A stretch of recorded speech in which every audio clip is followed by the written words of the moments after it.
Barricade വെച്ച് അടച്ചുപൂട്ടിയ സെക്രട്ടേറിയറ്റിന്റെ സമരഗേറ്റ് വീണ്ടും തുറക്കുകയാണ്. ഗോപാൽ ശിലാസനൽ വിവരങ്ങളുമായി. ഗോപാൽ, ഈ സമരഗേറ്റ് തുറന്നു എന്നുള്ളതായിരുന്നു വി.ഡി. സതീശൻ അധികാരത്തിൽ വന്നപ്പോൾ ഉണ്ടായിരുന്ന വലിയ വാർത്ത. പിന്നീട് അടച്ചുപൂട്ടി എന്നുള്ള വാർത്തയുണ്ടായിരുന്നു. ഇപ്പോൾ തുറക്കുന്നു. എന്താണ് ഇപ്പോൾ മനസ്സിലാക്കാനാകുന്നത്?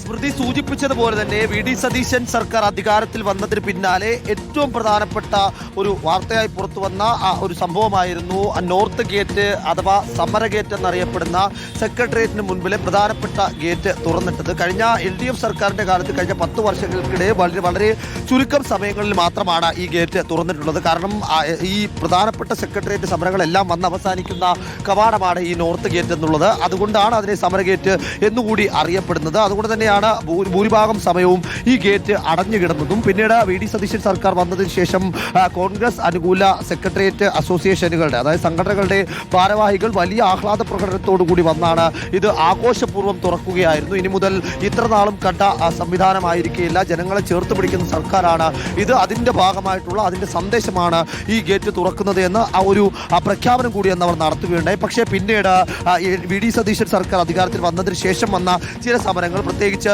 SFIയുടെയും അതിനോടൊപ്പം തന്നെ അതിൻ്റെ തുടർ സമരങ്ങളായി വന്ന പല മാർച്ചുകളും വന്നതോടുകൂടി തന്നെ വീണ്ടും ഒരു ഘട്ടത്തിൽ സമരഗേറ്റ് അടച്ചുപൂട്ടുന്ന സ്ഥിതി ഉണ്ടായി. അതിനു മുന്നിൽ നേരത്തെ സ്ഥാപിച്ചതുപോലെ ബാരിക്കേഡുകൾ സ്ഥാപിക്കുന്ന സ്ഥിതി ഉണ്ടായി. ആ ബാരിക്കേഡുകൾ സ്ഥാപിച്ചതോടുകൂടി തന്നെ അതിനെ CPM-ഉം ഇടത് സംവിധാനങ്ങൾ സാമൂഹ്യ മാധ്യമങ്ങളിലും അല്ലാതെയും വലിയ തരത്തിലേക്ക് പരിഹസിക്കുകയും ചെയ്തു. കാരണം വി.ഡി. സതീശൻ പൂക്കി മുഖ്യമന്ത്രി വന്നതിന് ശേഷം പറഞ്ഞതൊന്നും പാലിക്കുന്നില്ല, വലിയ കൊട്ടിഘോഷിച്ച് നടത്തിയ കാര്യങ്ങളെല്ലാം തന്നെ വെറും വാക്കാകുന്നു എന്ന തരത്തിലേക്കുള്ള വിമർശനമാണ് അന്ന് LDF സംവിധാനങ്ങൾ, അതായത് പ്രത്യേകിച്ച് CPM സംവിധാനങ്ങൾ സാമൂഹ്യ മാധ്യമങ്ങളിലും അല്ലാതെയും പരിഹസിച്ചത്. ആ ഒരു പരിഹാസം, അതിന് പിന്നാലെ അത് വാർത്തയാകുന്നു. മാധ്യമങ്ങൾക്ക് വിലക്കുണ്ട് സെക്രട്ടേറിയറ്റിനുള്ളിൽ എന്ന വാർത്ത പുറത്തു വരുന്നു. അതിന് ഒപ്പം തന്നെ സമരഗേറ്റ് വീണ്ടും അടച്ചുപൂട്ടുകയാണ് എന്ന തരത്തിലേക്ക് വാർത്ത പുറത്തു വരികയും ചെയ്യുന്നു. ആ ഘട്ടത്തിൽ കൂടിയാണ്, ആ വിമർശനങ്ങളുടെ ഒക്കെ ഫലം കൂടിയാണ് ഇപ്പോൾ ഈ സമരഗേറ്റ് വീണ്ടും തുറക്കുന്നത് എന്ന് സൂചിപ്പിക്കേണ്ടതായിരിക്കുന്നു. ആ ദൃശ്യങ്ങൾ, അതായത് സമരഗേറ്റ് വീണ്ടും മലർക്കെ തുറന്നു കിടക്കുന്ന പ്രധാനപ്പെട്ട മെയിൻ ബ്ലോക്കിലേക്കുള്ള പ്രധാന എൻട്രിയാണ് സമരഗേറ്റ് എന്നുള്ളത്. വൈകുന്നേരം 3 മുതൽ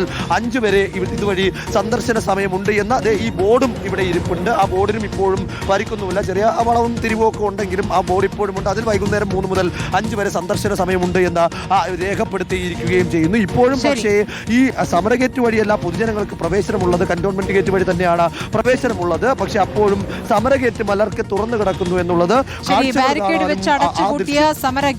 ഇപ്പോൾ സെക്രട്ടേറിയറ്റിലെ സമരഗേറ്റാണ് ഇപ്പോൾ പൂർണ്ണമായും തുറന്നിരിക്കുന്നത്. തുറക്കുന്ന ദൃശ്യങ്ങൾ കൂടിയാണ് പ്രേക്ഷകർ കണ്ടത്. ഗോപാൽ ശിലാസനിലാണ് വിവരങ്ങൾ നൽകിയത്.